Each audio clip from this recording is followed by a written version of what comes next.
Guys পায়ে ব্যথা পাইছি, পরিবেশ দেখতে দেখতে পা হোঁচট খেয়ে পড়ে গেছি, কি করব। আর এত সুন্দর জায়গা বলো, মানে গাড়ি চালিয়ে, আর রাস্তাটাও একটু মানে গ্রামীণ রাস্তা তো, মাঝখান দিয়ে একটু সমস্যাও আছে।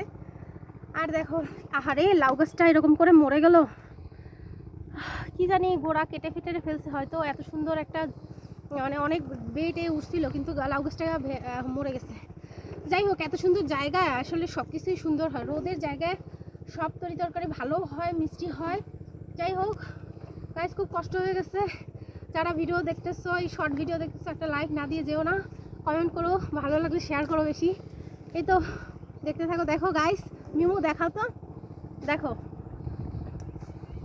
লাউ লাউ হয়েছে মাটিতে শুয়ে। এটা যদি মাচা করে দিত আই থিঙ্ক আরও ভালো হইতো, কারণ ওই লাউটা পচন ধরতে পারে। গাইস, আমি আরও বাগান আছে, সবজি বাগান, সে তোমাদের দেখাইছি আগের বছর, আমার আইডিতে ভিডিও আছে, দেখতে পারো। তো যাই হোক, আর লং করবো না, ভিডিও শর্ট ভিডিও একটু শর্ট 1 মিনিটের হইতে হবে। তো গাইস এই পর্যন্ত, আর কি বলবো, নেক্সটটা দেখতে থাকো, ভালো লাগবে ভিডিও।